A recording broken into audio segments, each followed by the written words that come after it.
Thaís Bilenque, você publicou uma excelente reportagem junto com a Carla, diretora da sucursal do UOL em Brasília, traçando um perfil do André Mendonça e a relação deles com o Jorge Messias, que é, talvez, quem sabe, venha a ser um dia ministro do Supremo. Mas sobre esse assunto, nós vamos fazer um programa especial que eu já estou fazendo propaganda antecipada. A gente nem gravou ainda, eu já estou fazendo propaganda antecipada no UOL Prime.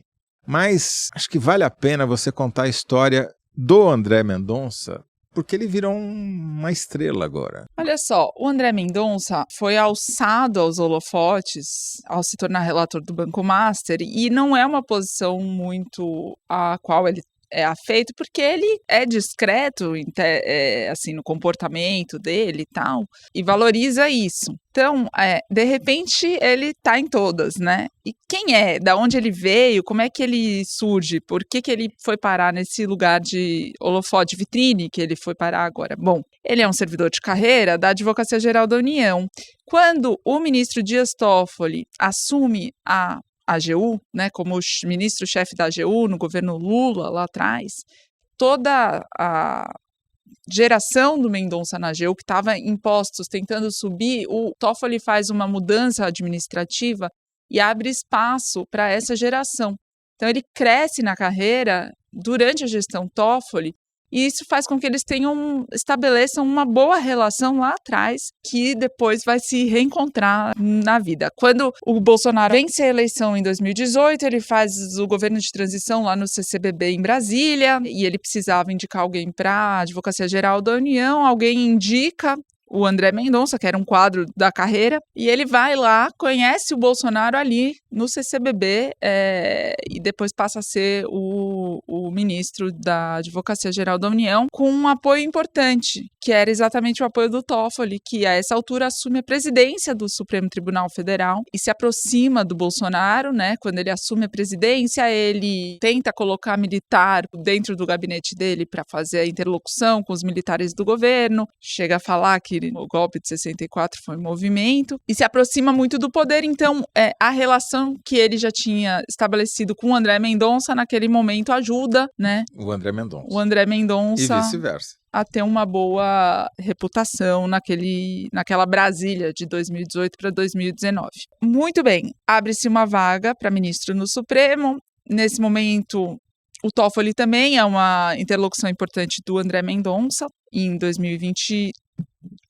E, no entanto, a classe política queria Augusto Aras, que era procurador-geral da República, inclusive o Davi Alcolumbre, senador, que agora é o presidente do Senado, e era o presidente da CCJ, que é quem sabatina, a agenda sabatina dos indicados. Mas o Bolsonaro diz que tinha um compromisso de lançar um nome terrivelmente evangélico para o Supremo, e lança o nome, a despeito da oposição do Senado, do André Mendonça. Ele fica 4 meses esperando no beijamãos até que o Davi Alcolumbre agenda a sabatina, e aí ele é aprovado. Ele assume muito nessa missão da discrição, né, de uma figura que não dá entrevista, não circula nos eventos de Brasília, nos coquetéis e tal, e conquista respeito entre pares que vêm de lugares bem diferentes do dele, inclusive, que consideram que ele mantém uma postura técnica e tal. Quando vaza aquela reunião,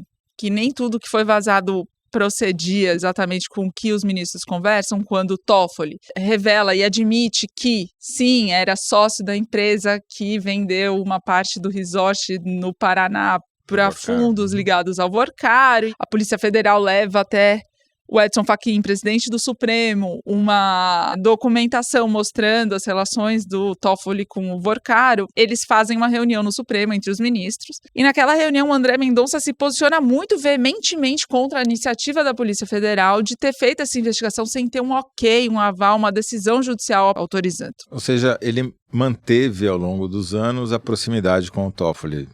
Pode-se tirar essa ilação até pelo comportamento dele nesse caso. Nesse caso, esse posicionamento se deu porque ele acreditava no que ele estava dizendo e tinha esse componente também de conhecer e ter uma longa relação com o Toffoli, que não é trivial nesse momento em que depois, em seguida, ele passa a ser o relator do caso Master em substituição ao Toffoli, sorteado, passa a ser o relator. E é aí que todas as luzes, os holofotes, miram para o André Mendonça, porque primeiro, você tem um colega, né, que foi colega da AGU e agora no Supremo, sendo um dos alvos investigados, ou não formalmente investigados, mas envolvidos na trama do Banco Master, e também porque tem todo o resto dessa trama que vai definir o destino de muita gente importante no Brasil. E uma das medidas que ele toma, primeiro, ele mantém o foro no Supremo, que era uma questão que estava sendo discutida em relação ao Toffoli, porque no Supremo ele mantém. E depois ele põe o sigilo de volta, ele devolve sigilo para o processo que tinha sido relaxado em parte. Quando tem vazamento das conversas, antes das conversas também, depois ele pede para apurar o vazamento das conversas íntimas do Daniel Vorcaro com a namorada e com outras pessoas.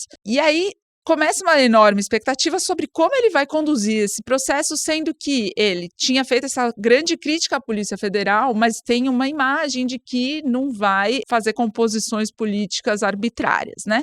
Então ele vai ter que tipo de relação com a polícia, ele veta que o superior hierárquico da polícia tenha acesso às investigações da própria polícia, isso também gera ruído. Leia-se o diretor-geral, André Rodrigues, que é muito ligado ao Lula. E aí ele viaja para Frankfurt, no começo de março, quando todo esse enredo está quente, para participar de um congresso que tem como parceiro o Instituto de Ensino dele próprio, André Mendonça. É um congresso organizado por outra organização, outro instituto, e o parceiro econômico deste instituto é o congresso dele, o ITER. E para Frankfurt vão também várias autoridades, entre elas o governador de São Paulo, Tarcísio de Freitas, e o ex-presidente do Banco Central, Roberto Campos Neto, que é uma das figuras que podem ajudar a explicar como que o Daniel Vorcaro cresceu tão rapidamente e espalhou a teia de maneira tão infiltrada em tantas instituições, porque ele era o presidente do Banco Central no momento em que o Vorcaro compra o Banco Máximo e transforma ele em Banco Master, e depois começa uma série de operações que agora estão sendo escrutinadas. Então, o Roberto Campos Neto está em Frankfurt, assim como o André Mendonça, na primeira semana de março, quando o André Mendonça, lá da Alemanha,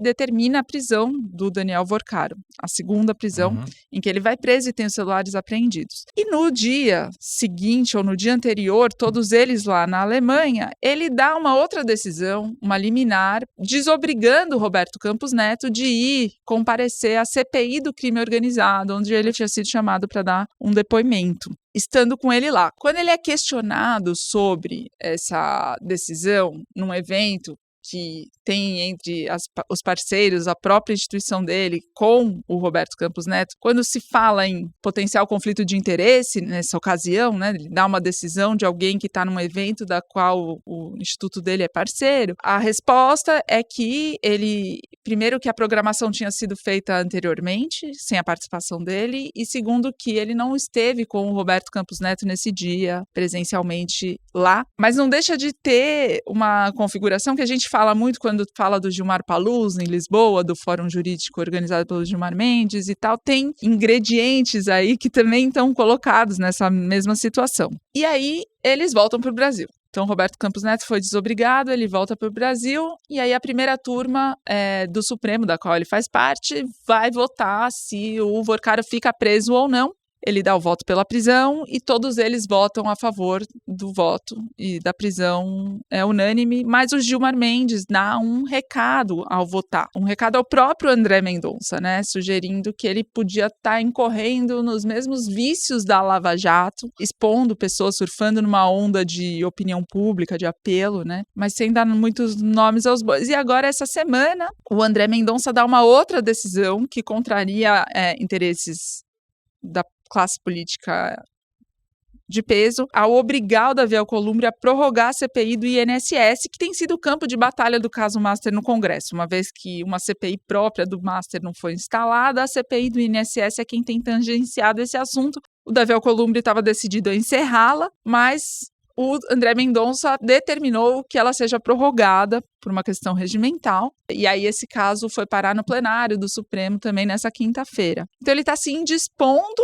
né, com gente grande em todos os poderes, então do Davi Alcolumbre aos outros congressistas que também queriam encerrar essa CPI, a diretor-geral da Polícia Federal, a ministros do Supremo que estão manifestando incômodo, e ele tem uma posição muito sensível, porque com a delação do Daniel Vorcaro, que está sendo preparada para ser negociada formalmente com a Polícia Federal, com a Procuradoria-Geral da República, e quem vai decidir se homologa ou não é o próprio André Mendonça. Basicamente, está na mão dele, né, o destino, inclusive, do ex-chefe dele, Dias Toffoli, que pode vir ou não ser delatado. Eu não estou antecipando nada aqui, eu só estou querendo dizer que ele está numa posição bastante sensível. E ao mesmo tempo muito poderosa, né? Porque herdou isso do antecessor, ex-colega, né? Aliás, falaremos sobre isso no UOL Prime, porque são muitos advogados da União que acabam virando ministros do Supremo, né? Tem vários. Então tá bom. Muito bom, muito bem. Ótimo, Thaís Bilenque. Depois tem mais lá no UOL Prime. Depois a gente continua esse papo.